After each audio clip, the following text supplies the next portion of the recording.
The massive council chamber buzzed with the sounds of hundreds of different alien species. Some clicked their mandibles, others hummed through breathing holes, and a few communicated through flashing lights on their skin. In the center of this chaos sat Elena Vasquez, the human ambassador to the Galactic Council. Elena looked small compared to the towering Karath warriors beside her. Their insect-like bodies stood 3 meters tall, covered in thick black armor that gleamed under the chamber's bright lights.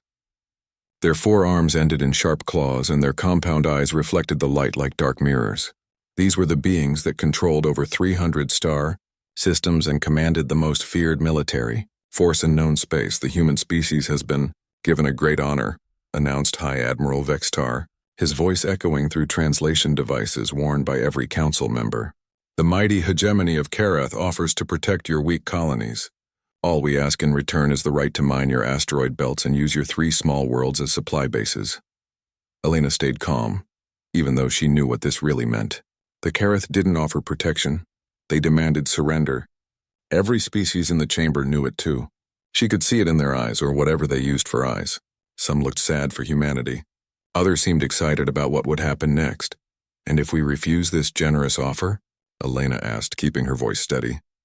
Vexatar made a sound that the translator called laughter, but it sounded more like grinding metal. Your entire fleet consists of 300 small ships. We have brought 2,000 vessels to your solar system's edge. They are already in position. You have 72 hours to accept our protection.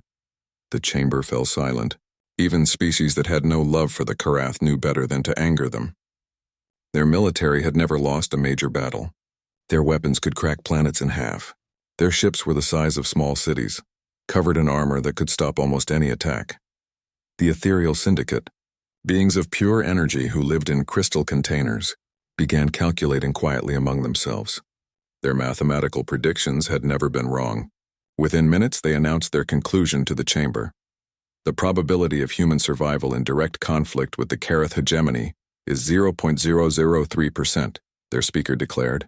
We suggest immediate surrender to minimize loss of life. Other species nodded in agreement. The Silicon Collective, robot-like beings made of living metal, had already started planning how to divide human trade routes after the conquest.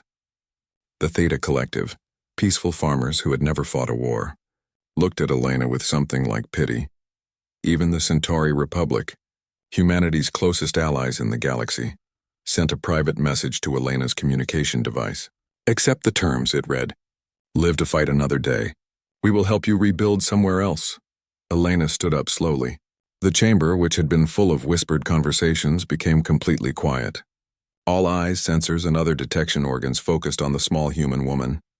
The Terran Federation thanks the hegemony of Karath for their offer, Elena said, her words carrying clearly through the chamber. However, we must respectfully decline. The silence stretched on for several seconds. Then one by one, different species began making their versions of shocked sounds. The Karath warriors' mandibles clicked rapidly. The crystal beings of the Ethereal Syndicate pulsed with confused light patterns. Even the ancient precursor remnants, who claimed to be the oldest species in the galaxy, showed signs of surprise. You refuse? Vextar asked, his voice rising. You would rather watch your species die than accept our reasonable terms? We prefer to make our own choices about our future, Elena replied.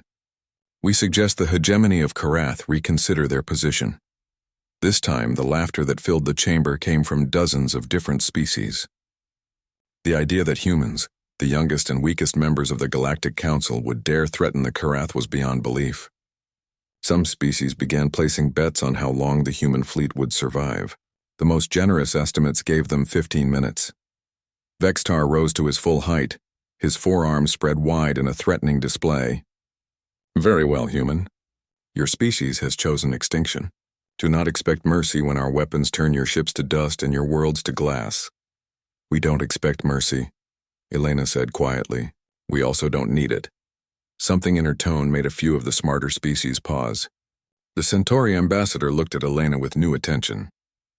The diplomatic corps of the Ethereal Syndicate began running new calculations. Though they couldn't understand why, after the session ended, Elena walked through the station's corridors toward her private quarters. Other ambassadors avoided her, not wanting to be associated with a dead species. She didn't mind. She had calls to make. In her secure room, Elena activated a communication device that looked much more advanced than anything the galaxy had seen from humanity before.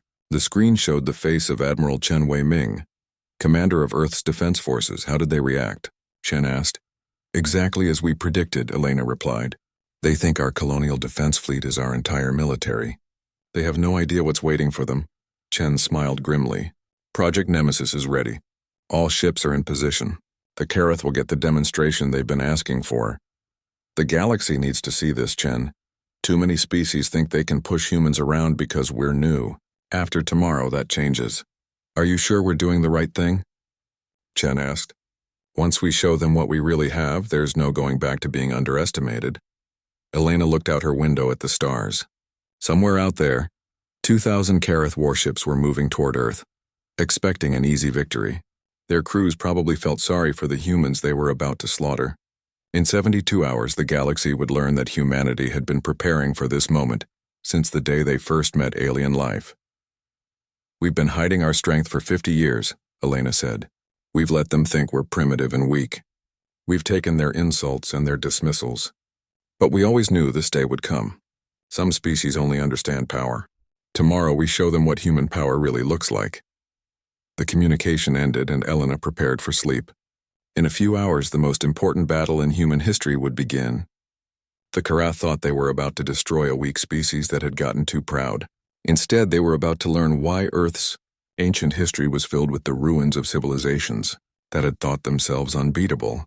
The galaxy had spent 50 years looking at humanity and seeing nothing but a young, weak species with small ships and basic technology. They were about to discover that sometimes the most dangerous predator is the one that looks harmless until it strikes. Tomorrow. The silence that followed humanity's revelation would echo across every star system in known space. Deep in the shadow of Jupiter's largest moon, Europa, Admiral Chen Wei-Ming stood on the bridge of a ship that officially didn't exist. The UHDS Sword of Terra stretched 30 kilometers from bow to stern. Its hull made from materials that absorbed sensor scans and made the massive vessel appear as empty space to anyone looking for it. Around the ship, thousands of other vessels hung in the darkness like sleeping giants. For 50 years, humanity had been building this fleet in secret. While the galaxy watched their small colonial defense ships and laughed at human weakness, the real military had been growing stronger in the hidden places of the solar system. Chen's communication officer looked up from her station. Admiral, we're receiving the activation signal from Ambassador Vasquez. Understood, Chen replied. Send the order to all ships. Project Nemesis is now active. Across the solar system, massive installations that had been disguised as research stations or mining facilities began powering up their true systems. In the asteroid belt, what looked like normal rock split open to reveal shipyards filled with war vessels. Behind Mars, an entire fleet that had been hiding in the planet's sensor shadow began moving toward Earth. The Kareth had brought 2,000 ships to destroy humanity. They were about to face 12,000. High Admiral Vextar stood in the command center of his flagship, the Eternal Conquest. The ship was 15 kilometers long and had never lost a battle. Its weapons could destroy planets, and its armor had withstood attacks from the galaxy's most advanced militaries. Around it, 2,000 other Kareth vessels formed the largest attack fleet ever assembled. Status report, Vextar demanded. All ships ready for combat. High Admiral, his weapons officer reported. The human colonial fleet is approaching. 300 vessels, just as our intelligence predicted. Vextar looked at the tactical display. The human ships were small compared to his mighty dreadnoughts. Their largest vessel was barely 2 kilometers long. Their weapons were basic energy cannons that couldn't possibly penetrate Kareth armor. This wouldn't be a battle. It would be an execution. Open a channel to the human fleet, Vextar ordered. Let them surrender with some dignity. The main screen showed the bridge of the human flagship, a vessel called the UCS Defiant. Its captain, a middle-aged woman named Sarah Morrison, looked calm despite facing impossible odds. This is Captain Morrison of the United Colonial Ship Defiant, she said. You are illegally occupying human space. Withdraw immediately or face the consequences. Vexatar's mandibles clicked with amusement. Captain Morrison, your entire fleet cannot possibly damage even one of our ships. Surrender now and your crews will be allowed to live as servants. Morrison's expression didn't change. Hi, Admiral Vextar. You have 30 seconds to begin withdrawal from our system. This is your final warning. My final warning? Vextar's laughter echoed through his bridge. Captain, you are facing the most powerful military force in galactic history. What possible threat could you offer? Morrison smiled for the first time. You're about to find out. The communication ended. Vextar shook his head in amazement. Human arrogance was incredible. Even in the face of certain death, he almost felt sorry for them. All ships prepare to fire, Vextar commanded. Target their engines first. Let them drift helplessly while they think about their foolishness. 2,000 Kareth ships powered up their weapons, space filled with the deadly glow of charging plasma cannons and quantum torpedoes. The human ships continued forward, making no attempt to flee or take defensive positions. Fire, Vextar shouted. The first volley from the Kareth fleet lit up space like a new star being born. Enough energy to destroy a moon raced toward the small human fleet. Vextar watched his sensors, expecting to see 300 ships turned into expanding clouds of gas and metal. Instead, something impossible happened. The human ships moved like they were dancing. Their formations shifted and flowed like schools of fish avoiding predators. Energy shields that shouldn't exist on such primitive vessels absorbed impacts that should have vaporized them completely. Not a single human ship was destroyed. What's happening? Vextar demanded. How are they surviving? His tactical officer stared at his displays in confusion. Sir, their defensive systems are far more advanced than our intelligence suggested, and... Sir, I'm reading new contacts. New contacts? Yes, sir. Thousands of them. They're appearing all around us. Vextar looked at the main display and felt something he had never experienced before. Fear. Ships were materializing out of empty space like ghosts becoming solid. Massive vessels that dwarfed even the largest Kareth dreadnoughts. Strange designs that seemed to bend light around them. And there were so many of them. How many? Vextar whispered. Over 10,000 ships, sir, and they're still appearing. Admiral Chen's voice suddenly filled every communication channel in the system, broadcasting to both the Kareth fleet and the watching galaxy beyond.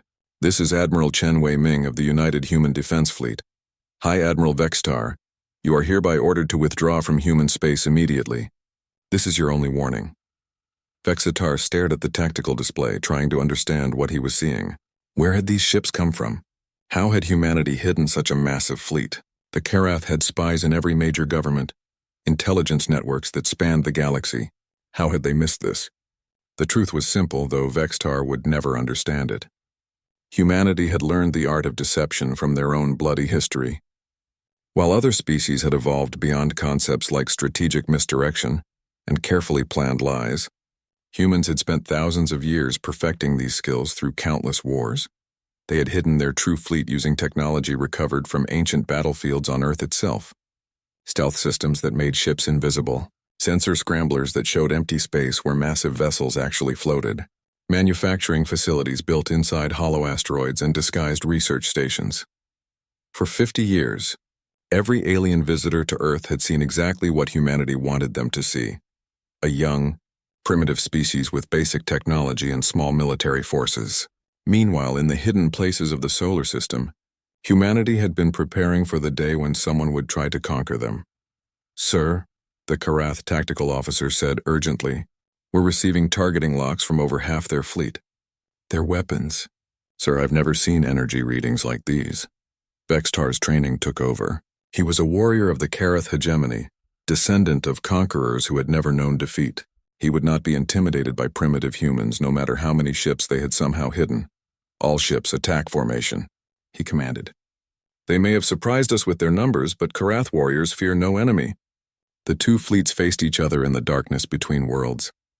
On one side, 2,000 ships representing 800 years of Kareth military tradition and conquest. On the other, 12,000 human vessels that officially didn't exist, crewed by people the galaxy had dismissed as harmless.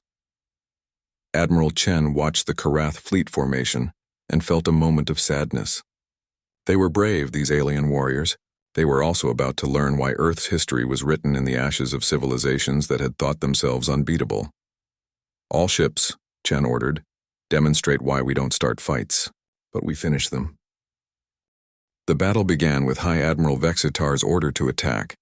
2,000 Kareth ships opened fire with everything they had. Plasma cannons that could melt mountains discharged their deadly energy. Quantum torpedoes that bent space itself raced toward the human fleet. Particle beams hot enough to ignite atmospheres carved bright lines through the darkness. It was the most devastating attack ever launched in galactic history. Enough firepower to sterilize entire worlds focused on the human vessels. The energy readings were so intense that monitoring stations 3 star systems away detected the battle's beginning. Admiral Chen watched the incoming destruction with calm eyes. All ships, defensive pattern Omega. Show them what human engineering can do. The human fleet moved like a single living creature. Ships that should have been too large to maneuver quickly danced between energy beams. Defensive shields flickered to life, but these weren't the simple energy barriers other species used. These shields seemed to bend reality itself, turning deadly attacks into harmless light shows. Quantum torpedoes that should have cracked open human ships like eggs instead harmlessly dispersed against barriers that shouldn't exist. Plasma bolts hot enough to vaporize steel were absorbed and somehow converted into power for the human vessels. Vextar stared at his tactical display in disbelief. Impossible. Nothing can withstand that level of firepower. His weapons officer's mandibles clicked nervously. Sir, not only are they surviving our attacks, they're using the energy to charge their own weapon systems. What kind of technology is that? Unknown, sir. Our databases have no record of defensive systems like these. The truth would have horrified Vextar if he had known it. The technology protecting the human fleet came from the wreckage of an ancient war fought on Earth millions of years ago. Long before humans had evolved, Earth had been a battlefield where civilizations far older than the current galactic powers had fought and destroyed each other. For centuries, human scientists had been studying the remnants of weapons and ships buried in Earth's crust. They had reverse-engineered technology that had been forgotten before the Karath had even discovered fire. While the galaxy had built its civilizations on gradual technological progress, humanity had leapfrogged millions of years of development by learning from the past greatest warriors. Sir, the Karath tactical officer called out urgently, the human fleet is returning fire. The first salvo from the human vessels was unlike anything seen in modern warfare. Weapons that seemed to ignore the laws of physics struck the Karath formation. Gravitational crushers created tiny black holes that consumed entire sections of enemy ships. Quantum destabilizers made Karath vessels simply stop existing, as if reality had decided they were never there. Most terrifying of all were the weapons human. Scientists called probability cannons. These devices didn't just destroy targets, they made it so the targets had never been built in the first place. Karath ships winked out of existence, leaving behind confused crew members floating in space, wondering where their vessels had gone. Status report. Vextar shouted over the chaos filling his bridge. We've lost 300 ships, sir. No, wait, 400. The count keeps changing. How is that possible? I don't know, sir. Some of our ships are being destroyed, but others are just not there anymore. It's like they never existed. Through the communication system, Admiral Chen's voice reached every ship in both fleets. Hi, Admiral Vextar, you still have time to withdraw. Your warriors are brave, but this battle is already over. Vextar felt rage burning through his fear. No alien had ever offered him mercy before. The very idea was insulting. Karath warriors do not flee. All ships, maximum attack. Show these humans the fury of the hegemony. The surviving Karath vessels threw everything they had at the human fleet. Ancient weapons that had conquered hundreds of worlds fired at maximum power. Experimental devices saved for the most desperate battles were activated. The Karath fleet burned through a year's worth of ammunition in 10 minutes. None of it mattered. The human ships continued their deadly dance through space. Their impossible defenses turning the most powerful attacks in galactic history into light shows. Meanwhile, their own weapons carved through the Karath formation like knives through paper. Captain Morrison's voice reached Admiral Chen from the colonial fleet. Admiral, the Karath are down to less than half strength. Should we finish them? Chen considered the question. The battle could end in minutes if he gave the order. But this fight wasn't just about defeating the Karath. It was about sending a message to the entire galaxy. Negative, Captain. Let them see what human mercy looks like. Target their weapons and engines only. Leave their life support intact. Understood, Admiral. The human attack became even more precise. Instead of destroying Karath ships completely, human weapons disabled them with surgical accuracy. Plasma cannons were melted into useless metal. Engine systems were carefully dismantled. Life support remained untouched. Within minutes, the mighty Kareth fleet was reduced to helpless hulks drifting in space. Their crews were alive, but completely unable to continue fighting. It was a demonstration of power that went beyond simple destruction. It showed that humans could choose exactly how much damage to inflict. High Admiral Vextar found himself aboard a ship that could no longer move or fight but could still sustain life. His weapons were gone, his engines were scrap metal, but he and his crew were breathing normally. The humans had defeated the most powerful military force in the galaxy, and then chosen not to kill them. "Sir," his communications officer called out weakly, "we're receiving a transmission from the human admiral." Chen's face appeared on the main screen. He looked tired but not angry. "Hi, Admiral Vextar, your fleet has been neutralized. Your crews are safe, and rescue ships are already on their way from Kareth space. You have 1 hour to evacuate before we destroy your vessels completely." "Why?" Vextar asked. "Why let us live?" "Because dead enemies can't learn from their mistakes," Chen replied. "Your species needs to understand that humanity doesn't want to conquer anyone. We just want to be left alone to live our lives in peace. But if someone tries to destroy us, they'll discover that we're very, very good at defending ourselves." The communication ended.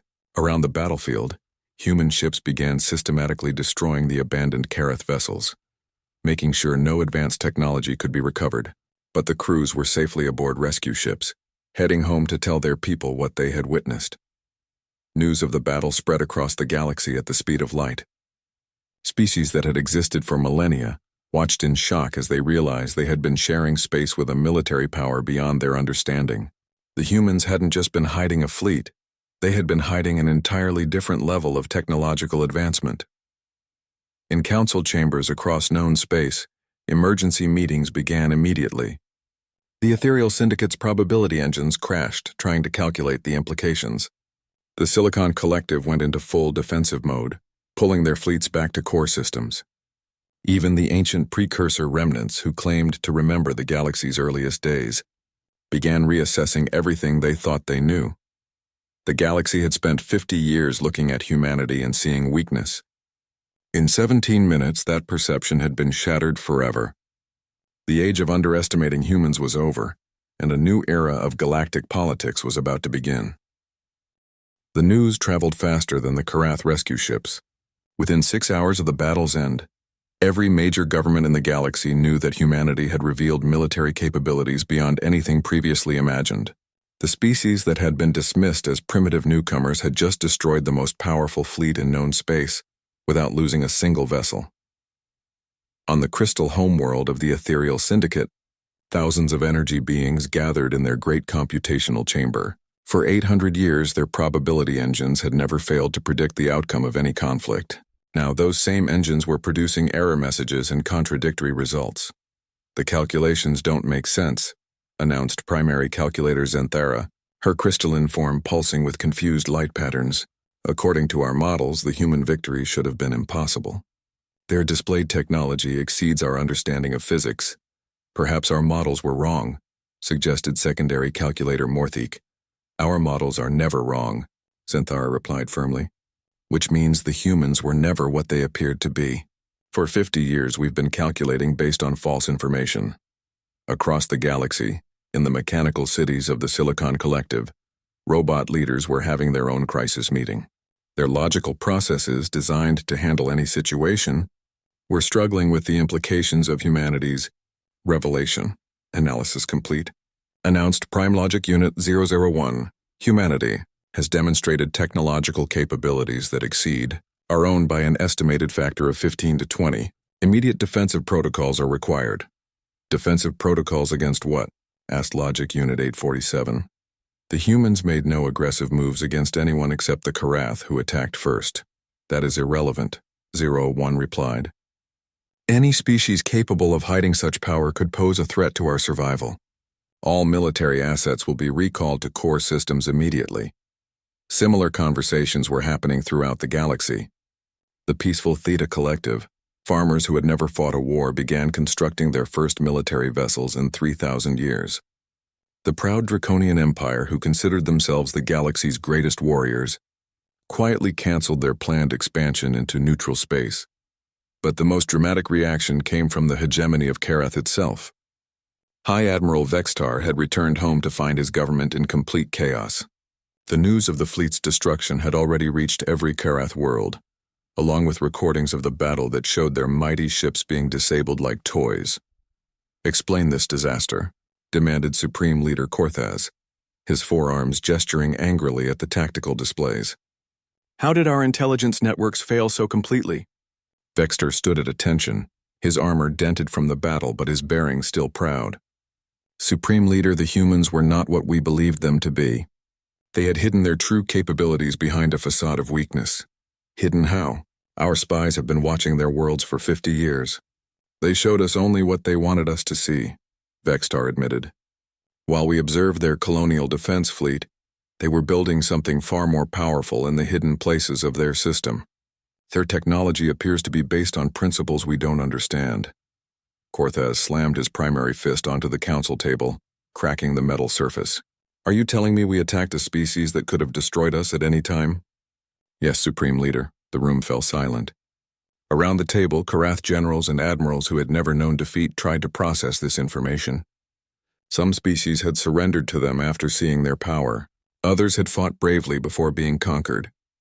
But no one had ever let the Karath attack first and then demonstrated that the attack had been meaningless. "What are their demands?" Korthaz asked finally.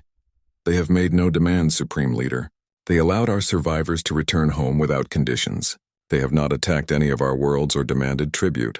This confused the Karath leadership even more. Every species they had ever encountered followed simple rules. The strong conquered the weak, and victory came with rewards. The humans had proven their strength but asked for nothing in return. Meanwhile, in emergency session, the Galactic Council was trying to understand what humanity's revelation meant for galactic politics. Ambassador Elena Vasquez sat in the same chamber where she had been mocked just days before. Now the same beings who had laughed at human audacity hung on her every word. "The Terran Federation wishes to make our position clear," Elena announced to the silent assembly. "We have no desire for conquest or expansion beyond our current borders. We seek only the right to exist in peace and to defend ourselves when attacked." "But your military capabilities," began the Centauri ambassador, Elena's only real ally before the battle. "How long have you possessed such power?" "We have been preparing for our defense since first contact with galactic civilization," Elena replied carefully. "We studied galactic history and learned that peaceful species often become targets for those who mistake kindness for weakness." The ethereal syndicate's speaker pulsed with urgent light patterns. "You have been deceiving the entire galaxy for 50 years. "We have been protecting ourselves," Elena corrected. "Every species in this chamber has military secrets they don't share openly. The difference is that we were underestimated, which allowed our preparations to remain hidden." What Elena didn't say, but everyone in the chamber understood, was that humanity had been planning for this moment from the day they joined galactic civilization. They had expected someone to eventually try to conquer them, and they had prepared accordingly. "What happens now?" asked the representative from the precursor remnants, a species so old they claimed to remember the galaxy's creation. Elena smiled the same way she had when refusing the Karath ultimatum. "Now we hope everyone has learned that the galaxy is safer when all species treat each other with respect. We're willing to share some of our defensive technologies with nations that have shown friendship to humanity." The implications hit the chamber like a shockwave. The species that had supported the Karath ultimatum suddenly realized they might be left out of humanity's technological gifts. Meanwhile, civilizations that had treated humans fairly began to see opportunities for advancement. "The Centauri Republic has always valued our friendship with humanity," the Centauri ambassador said quickly. "We would be honored to continue our cooperation." "The Theta Collective has never wished harm to any species," added the farmer's representative. "We hope to learn from humanity's peaceful example." Elena nodded to each speaker. "The Terran Federation remembers its friends. We also remember those who supported our enemies." The chamber fell quiet again. Without saying it directly, Elena had just announced that humanity would reward loyalty and punish betrayal. The species that had laughed at human weakness were now scrambling to repair relationships they had never thought mattered. As the session ended, Beings who had ruled the galaxy for centuries found themselves in the strange position of hoping for approval from the species they had recently dismissed. The galaxy's youngest members had become its most important power brokers overnight. But humanity's greatest victory wasn't their military demonstration. It was what they chose to do with their newfound respect. Instead of using fear to control other species, they offered partnership to those who had shown them kindness. Instead of conquering those who had wronged them, they simply remembered who could be trusted and who could not. The galaxy was learning that humans didn't just build powerful weapons. They built lasting alliances based on mutual respect rather than fear. And for the first time in galactic history, the strongest military force was also the most diplomatic. 6 months after what historians were already calling the Karath incident, Admiral Chen Wei-Ming stood on the observation deck of the UHDS Sword of Terra, watching one of the most remarkable sights in galactic history. Below his ship, human construction crews worked alongside engineers from dozens of different species to build something that had never existed before, a truly cooperative galactic research facility. The Theta Collective has sent their finest agricultural specialists, reported Captain Morrison, joining Chen at the massive viewing window. They want to help develop the farming techniques we found in the Martian ruins. Chen nodded, watching as insect-like Theta engineers worked beside human archaeologists. And the Centauri Republic? Their best defensive systems analysts arrived this morning. They're very excited about studying the shield technology we're sharing with them. The scene below was repeated throughout human space. The species that had shown friendship to humanity before the revelation were being rewarded with access to technologies that would revolutionize their civilizations. The Centauri Republic, who had offered help even when they thought humans were doomed, now possessed defensive systems that made their worlds nearly invulnerable. The Theta Collective, peaceful farmers who had never sought conflict with anyone, were learning manufacturing techniques that increased their production by 300%. Smaller species that had offered trade agreements when others had dismissed human goods found themselves with access to the galaxy's most advanced technologies. But the changes weren't just technological. The hegemony of Karath, once the galaxy's most feared empire, was fracturing. Dozens of species that had been conquered by the Karath were declaring independence, knowing that their former oppressors no longer had the military power to stop them. Status report on the Karath territories? Chen asked. Morrison consulted her datapad. 17 systems have declared independence in the past month. The Karath military is too busy with internal rebellions to threaten anyone else. Supreme Leader Korthaz has requested a meeting with Ambassador Vasquez. To negotiate what? Peace, apparently. And possibly an alliance, Chen almost smiled. The same species that had demanded humanity's surrender was now asking to be friends. It would have been funny if it wasn't so predictable. Humans had studied galactic history carefully, and they knew that bullies always became cooperative when someone stood up to them. The real masterpiece of human strategy wasn't the military demonstration, it was what happened next. Instead of using their newfound respect to expand aggressively like every other powerful species in galactic history, humanity had begun selectively sharing their archaeological discoveries. The message was clear. Species that treated humanity with respect would benefit from the relationship. Species that had supported aggression against humans would find themselves increasingly isolated as their former victims gained access to superior technology. "Sir," Morrison said, "we're receiving a transmission from Earth. Ambassador Vasquez wants to speak with you." Elena's face appeared on the communication screen, broadcasting from the Galactic Council chambers. Behind her, Chen could see the same beings who had once laughed at human audacity now hanging on her every word. "Admiral," Elena said, "the Council has just voted to establish humanity as the galaxy's official peacekeeping force. The vote was unanimous. Even the species that supported the Karath ultimatum, especially them. They're very eager to prove they've learned from their mistakes." Chen understood. The species that had bet on human weakness were now desperately trying to get back on humanity's good side. They had seen what happened to the Karath Empire after challenging humans, and they were smart enough to avoid the same fate. "What are our responsibilities as peacekeepers?" Chen asked. "We're authorized to intervene in conflicts between member species, protect smaller civilizations from aggression, and maintain stability in disputed territories." Basically, we get to decide what constitutes acceptable behavior in galactic politics. It was an extraordinary development.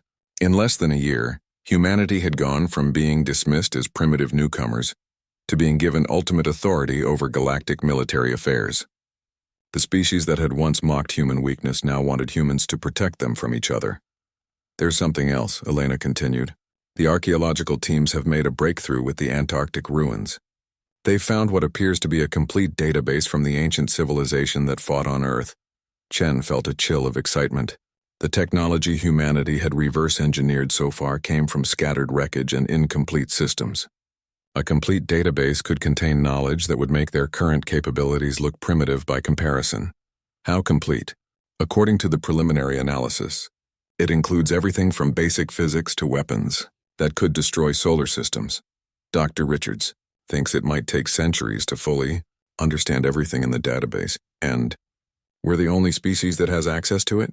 Earth is the only world where these ruins exist. The ancient war that created them apparently ended with both sides destroying each other so completely that no trace of their civilization survived anywhere else in the galaxy.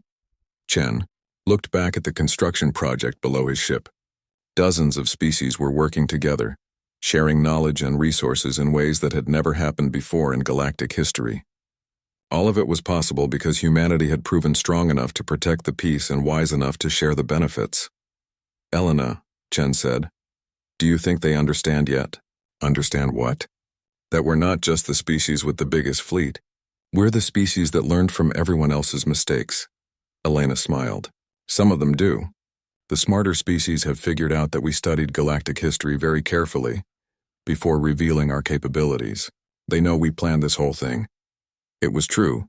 For 50 years, humanity had watched the galaxy's civilizations rise and fall according to predictable patterns. Strong species conquered weak ones, built empires, and eventually collapsed when someone stronger came along.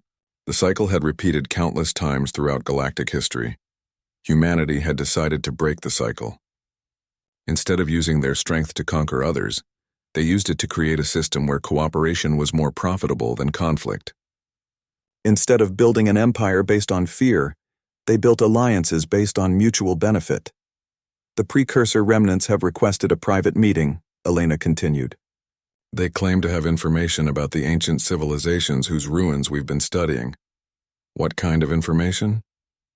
They won't say over open channels, but their message said we might be interested to know that we're not the first species to find those ruins and try to use the technology. Chen felt another chill, this one of worry rather than excitement. What happened to the others who found it? That's apparently what they want to discuss in person.